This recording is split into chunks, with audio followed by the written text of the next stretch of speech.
I am from GHS Navagabra. Today we are going to read a new poem that is On Killing a Tree, written by G. Patel. G. Patel, born in 1940s, is an important presence in the history of modern Indian poetry in English.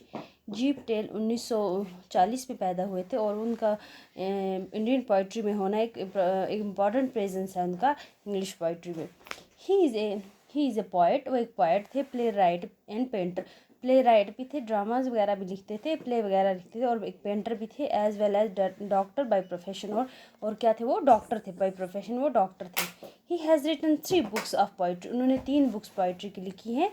Poems how do you withstand, body and murmuring, 3 plays, Princess Saviska and Mr. Behram, and held several exhibition of his painting in India and abroad.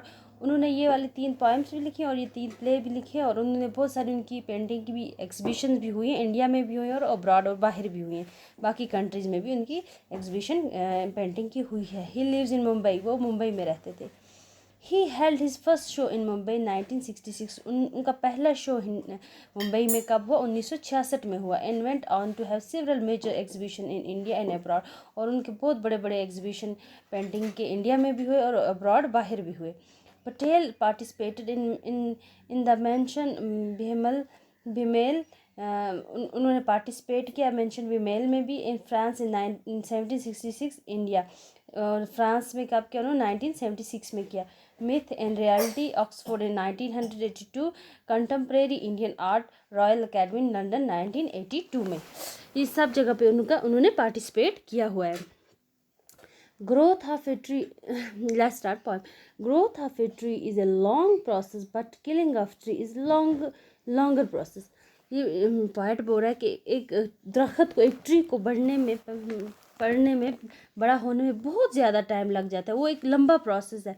But killing of a tree is a longer process. लेकिन यहाँ पे poet कह रहा है जो हम एक tree को मारते हैं, गिराते हैं, तो वो एक उससे भी लंबा प्रोसेस है. The poems contain words and images suggestive of this violence. ये जो यहाँ पे वायलेंस हो रहा है, ये वायलेंस किसको यहाँ पे हम ट्रीज़ वगैरह काटते हैं, ये जो वायलेंस हो रहा है, तो उसके रिलेटेड इमेजेस वगैरह, इमेजरीज वगैरह इस पोएम में वर्ड्स वगैरह पोएट ने दिए गए हैं, वो आज हम पढ़ेंगे. It takes much time.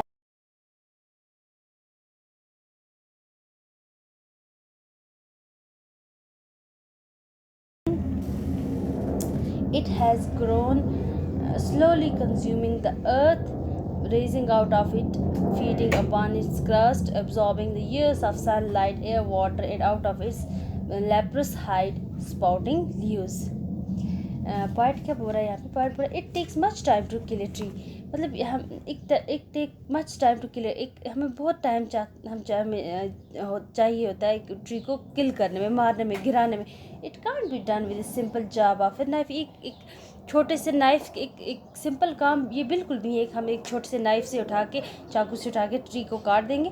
The trees has grown slowly by consuming nutritious element from the earth. ये जो ट्री है ये कैसे आहिस्ता आहिस्ता ग्रो करता है, बहुत से एलिमेंट न्यूट्रिशंस ये वगैरह ज़मीन से लेता है. तो एलिमेंट्स वगैरह, न्यूट्रिशियस एलिमेंट ज़मीन से लेके आहिस्ता आहिस्ता स्लोली ग्रो करता है. It feeds upon the earth crust. ये अर्थ की क्रस्ट पे फीड करता है. And rises out of it, और उससे बाहर निकलता है. For years it keep absorbing the sunlight. बहुत सालों तक ये सनलाइट रहता है. एयर हवा लेता है और पानी लेता है. And water leaves sprout of the its hide and which took as stricken with leprosy. मतलब ये बहुत आहिस्ता आहिस्ता, बहुत सालों तक आहिस्ता आहिस्ता ज़मीन से जब बाहर निकलता है, हवा पानी सनलाइट सूरज सब कुछ लेता है. बहुत आहिस्ता आहिस्ता स्लो इसकी ग्रोथ होती है.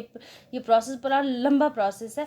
फिर जाके ये एक पेड़ पौधा ज़मीन से बाहर निकलता है. All the description given by the poet paint a tree as a parasite and ugly growth. ये जो सारी डिस्क्रिप्शन दी गई है पोएट ने यहाँ पे, एक पेड़ के मतलब पेड़ के रिलेटेड दी गई है कि किस तरह ट्री एक white paint tree as a parasite, इसको एज ए पैरासाइट ये पेंट कर रहा है यहाँ पे हमारे सामने, क्योंकि वो सारे न्यूट्रिशन ज़मीन से लेता है, सब कुछ लेता है और वो ग्रो करता है और अगली मतलब एक बुरी तरह से वो ग्रोथ उसकी होती है, बाहर निकलता है। These consume tree consumes the earth, जो पेड़ है ये कंज्यूम किसको करता है, किसको खाता है, अर्थ को खाता है।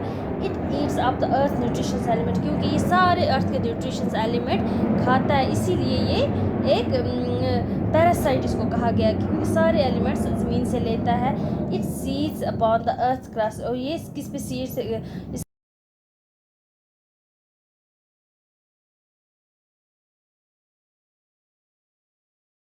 कर रहा है, ख़त्म कर रहा है, क्योंकि ये सारा कुछ ले रहा है, खा रहा है और इसी से इसकी ग्रोथ हो रही है।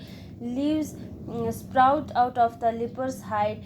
In other words, smaller evils keep issuing from bigger evil. Thus, a tree has been used as symbol of some big evil from which more and more evil ensues. यहाँ पे इसको ट्रीज को एक as a evil use किया गया है, क्योंकि ये सारा कुछ एक ज़मीन से न्यूट्रिशियस एलिमेंट्स वगैरह लेता है और ये बड़ा होता है। That's all for today. Thank you.